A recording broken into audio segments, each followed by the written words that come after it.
का मौका होता है। भारत के गौरव की पुनर्स्थापना हो। ये आम आदमी की सभा है।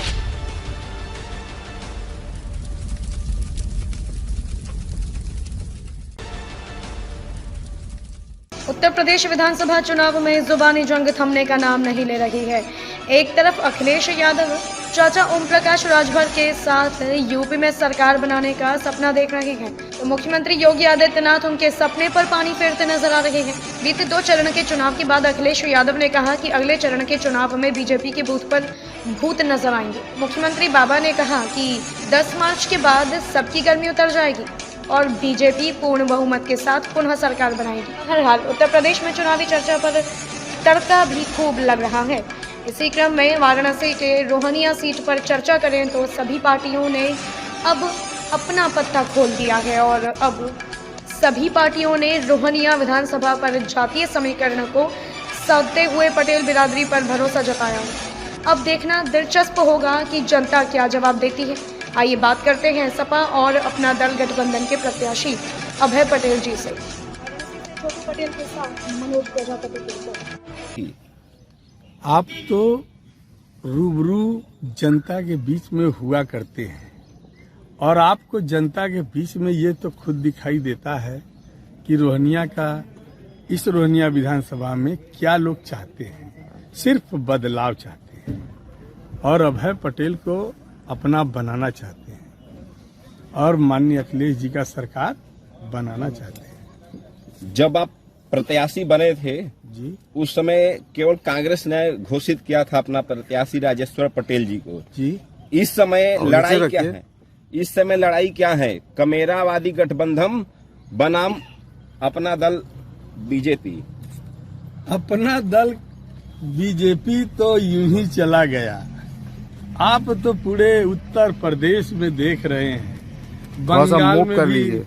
बंगाल में भी आपने देखा है और उत्तर प्रदेश में आपने देखा। और जिस तरह बंगाल में इनको बाहर किया गया उस तरह उत्तर प्रदेश में भी बाहर किया जाएगा। मैं क्या नीचे रखूं?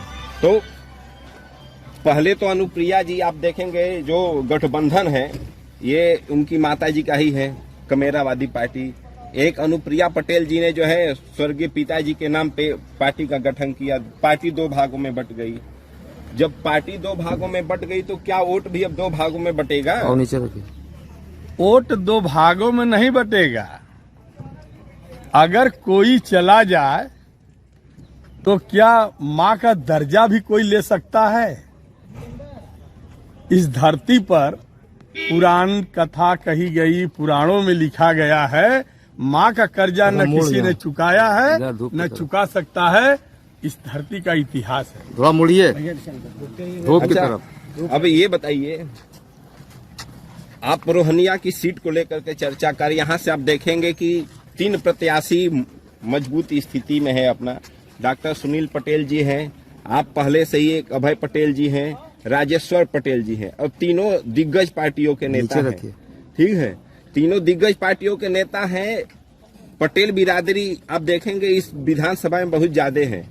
और बिरादरी की क्या स्थिति है? अपना जातीय समीकरण की अगर बात की जाए तो जाति समीकरण की बात आप किए तो इस पर हम आपको बताना चाहते हैं।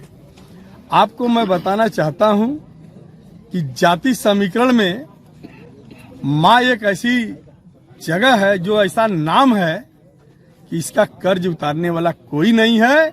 और राजमाता कह के माननीय अखिलेश पटेल जी ने माननीय कृष्णा पटेल जी को राजमाता का दर्जा दिया है और माता के नाम आज सर्वोपरि है। और रोहनिया विधानसभा माता के नाम से पटेलों के बीच में इतना इतिहास लिखेगा कि आने वाला कल इसका गवाह होगा।